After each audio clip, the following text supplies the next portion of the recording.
So our last question is, someone wants me to do Maidini wants me to do a video on the 10 perfections.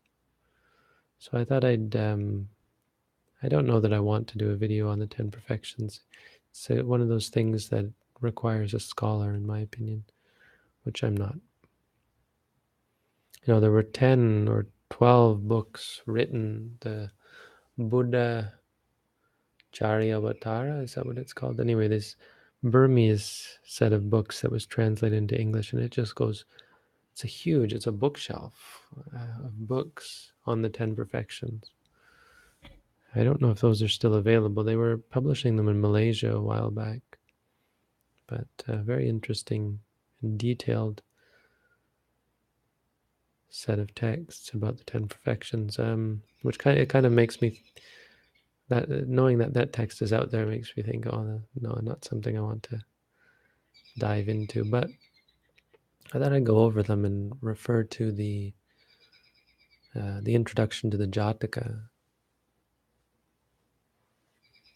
because it lists the 10 perfections. So Sumedha, this ascetic who has received a prognostication from the Buddha Dipankara, that a prediction that this ascetic here will become a Buddha in the future. And so Sumedha goes and sits down and he says, wow, what am I going to, this is it. I'm on the path. I've been verified by the Buddha. And so he thought down and he said to himself, I'll search that I may find conditions which a Buddha make, above, below, to all 10 points, wherever conditions hold their sway. And then I searched and saw the first perfection, Sila, which is, no, Dana, sorry. Dana, which is giving. Dana literally means giving. Giving is one of the perfections of the Buddha. They are perfect in their giving. They have perfect, not just like ordinary enlightened, even an enlightened being will give, but a Buddha is always giving and is perfect in giving what is most useful to every individual. So he said, I have to develop this. And his simile, there's 10 similes that I want to go over. He says, as when a jar is brimming full, and someone overturneth it, the jar its water all gives forth, and nothing for itself keeps back. So if you want to have perfection of giving, Mahasi Sayadaw talks about this, and he goes into more detail than I'm going to, but I definitely recommend reading what he says on giving, and how you have to go for alms first. As a monk, you have to go for alms first and give away all the alms, and then go for a second time and a third time until you've given away to everyone who could possibly need food. Usually monks who don't go on alms round, the older monks or so on. Teachers who don't have a chance to go out. And then you can go and have whatever's left. You can go for alms for yourself. But here the simile is giving everything. Are you able to give everything? And everything really means everything, including your body,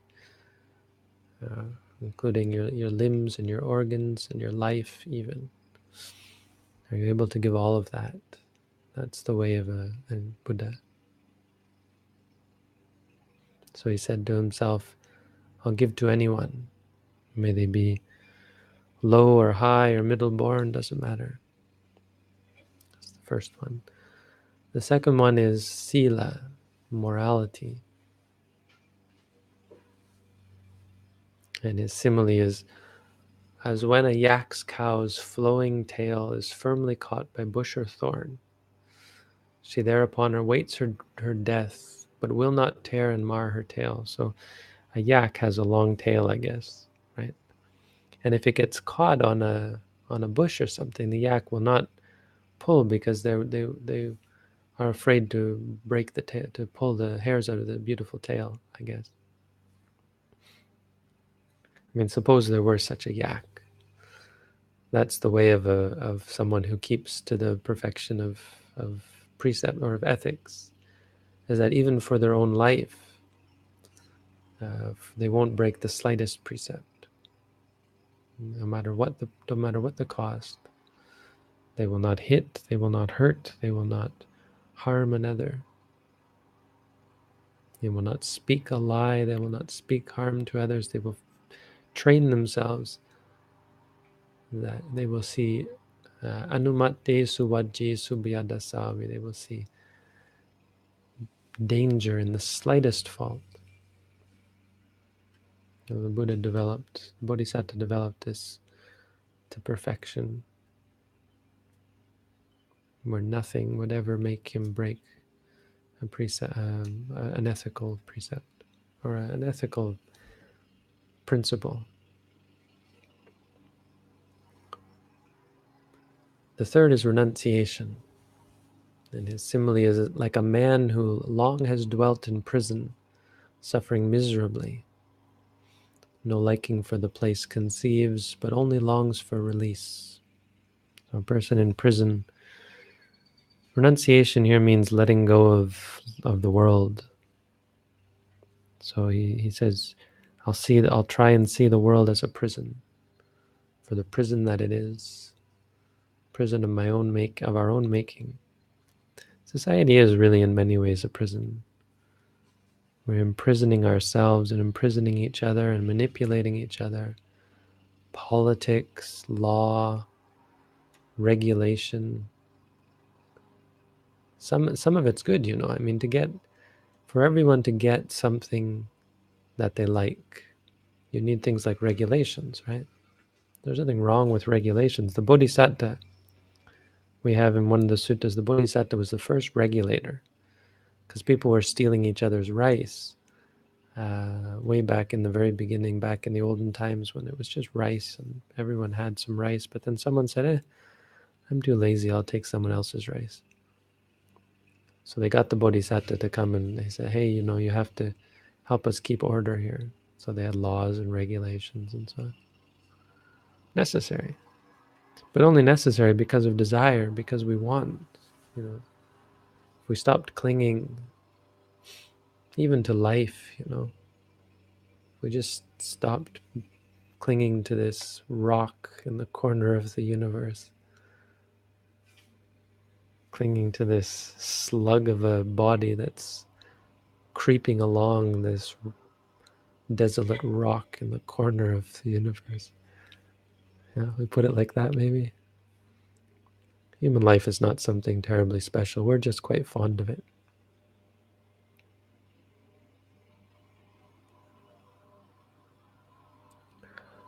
Okay, number 4. So the point here is leaving it behind and leaving one's life, one's home, one's wealth, and so on, giving it up and letting go, and going off into the forest to cultivate what is truly useful, the mind. And the fourth is wisdom.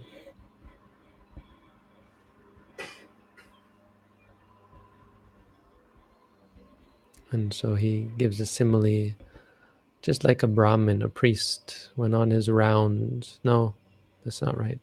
Just as a monk or an ascetic on their alms rounds.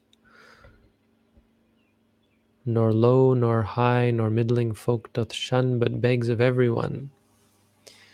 So in India, of course, and there was a tradition, a long, ancient tradition of religious people going onto the village just to stay alive, and some of them would beg, would ask people to give them food. Buddhist monks don't beg, but they do take if people are giving, and they stay alive just by that, just by people actually initiating and saying, hey, you're looking for food, I have food for you, I'll give you some food, that kind of thing. But the simile here is the point is that just like such a monk who doesn't discriminate, doesn't say, I'll only go to this person or that person. He said, in that same way, I'll seek out wisdom from everyone. You see, a Buddha has to learn everything, so they won't shun any kind of knowledge. and they'll put together all the things they learn and try to discard the stuff that turns out to not fit with reality. You know, a true philosopher's quest, just to figure out everything. You see philosophers in throughout the ages trying to do this in vain because they're not bodhisattvas, but some of them might be. Some of them might be on the path, and so they're working it out lifetime after lifetime, refining it.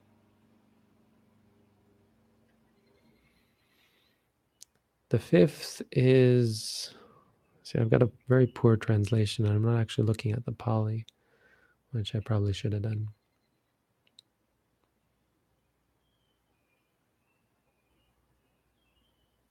Virya, right?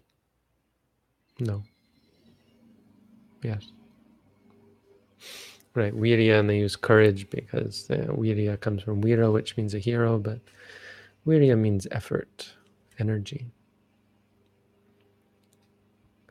Just as the lion, king of beasts, in crouching, walking, standing still, with courage ever is instinct, and watchful always and alert.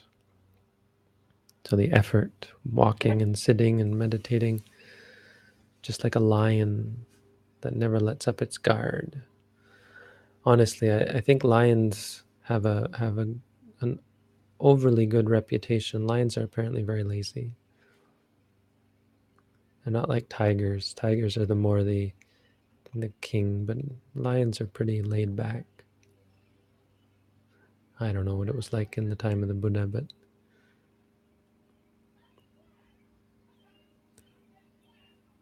a lion is supposed to be the king. But I read a book once that said, no, the tigers are more like kings. Why are we? Oh, that's something else. Are we still broadcasting? I think we are live. Good.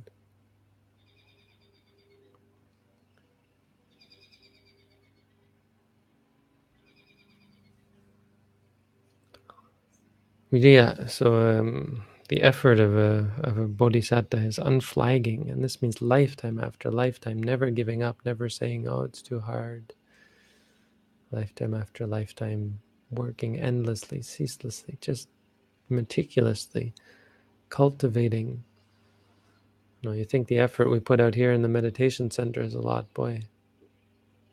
Think of the Buddha, what he had to go through to get to where he came, where he ended up. The sixth is khanti, patience.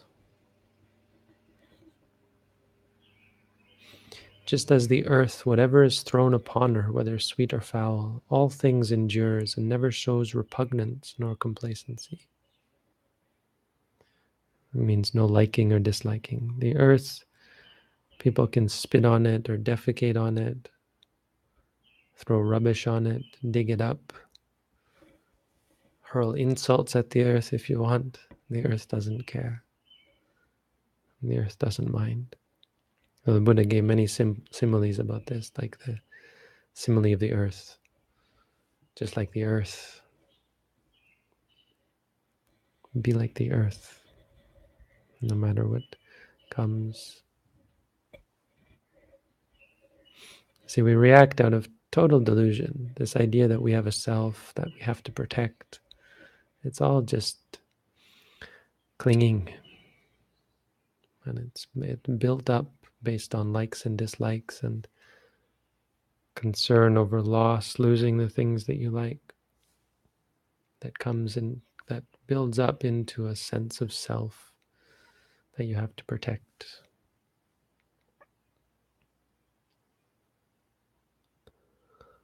The seventh is truth, but truth here means truthfulness. No, it means, let me see here. So we've got two of them. We've got satya and adhitthana. Satya means, work out the difference. Adhitthana means the ability to say, I vow to do X, and then have it come true. I vow to sit here until I become enlightened. I will not get up until I become enlightened, and then to see it through, to have it happen. Satya is to be able to say,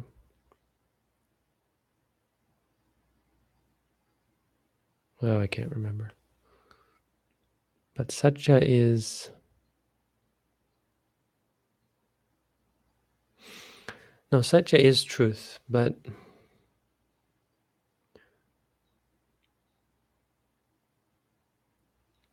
like there's this time where the Buddha says, if I am to be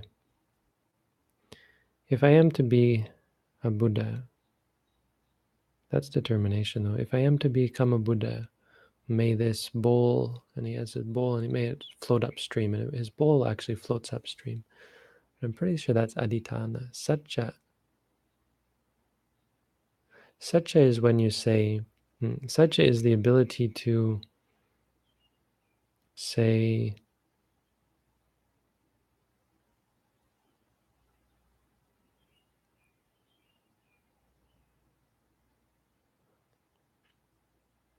I don't know. Satya is a power. It becomes a perfection because you've always told the truth. Like if you stole something, you would say, I stole. But of course, the Buddha probably, well, he did, I think, steal in some of his, well, I don't remember. And it doesn't matter. It's the ability to say, I've never in this lifetime killed. And there's power behind that. And there's a power in truthfulness.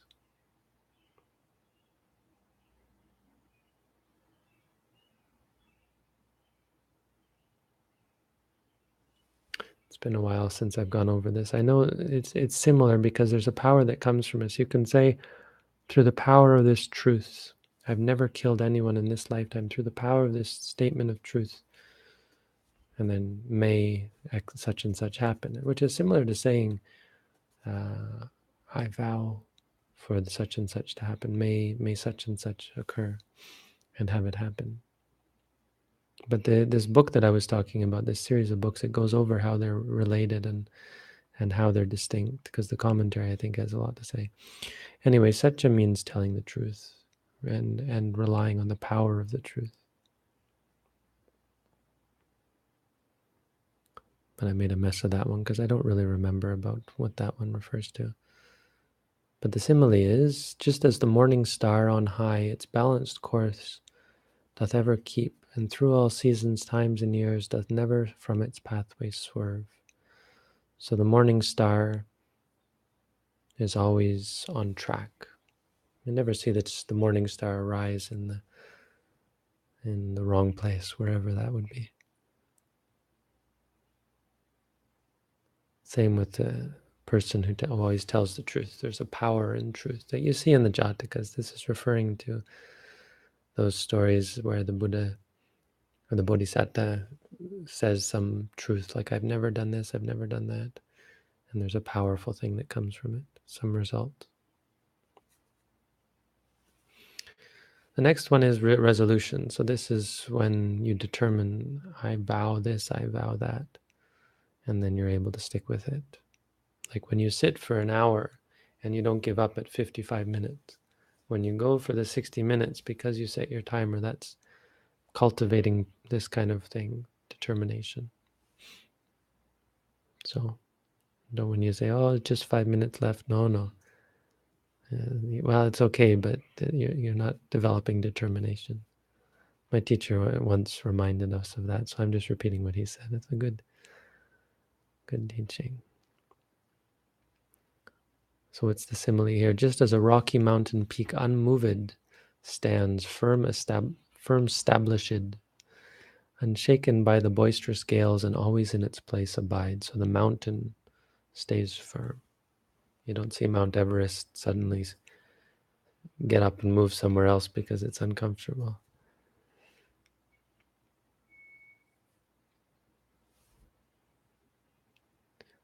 The ninth is metta. Metta is a perfection, goodwill, Goodwill here. Goodwill is a good translation, but friendliness is literally, I don't know why no one uses the word friendliness. That's literally what it means. As water cleanseth all alike, the righteous and the wicked too, from dust and dirt of every kind, and with refreshing coolness fills. Water doesn't discriminate. It doesn't say, this is an evil person. I'm not going to quench their thirst. It doesn't say, this is a ugly person. I'm not going to clean them. Water cleanses everyone, righteous and wicked. Water make you have a shower, you get clean. Doesn't matter whether you're a good person or a bad person. He said, in the same way, I will develop friendliness towards all, be they good or be they evil. And the 10th is equanimity, not indifference.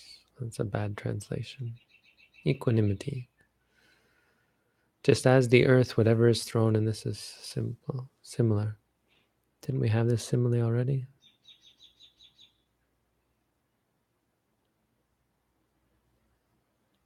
Yeah, so patience and equanimity have the same simile. Again, the earth, if you throw something on the earth, similar one anyway.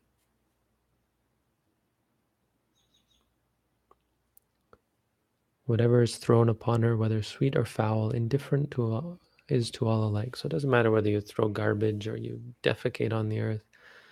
It treats it all the same. It's a very powerful practice. It's a part of our practice. But this was more far-reaching. The Bodhisattva would go into any situation and be tortured and beaten and so on, and always remind himself to stay objective and equanimous and not react. Those are the 10 perfections. I think that's all I have to say about that.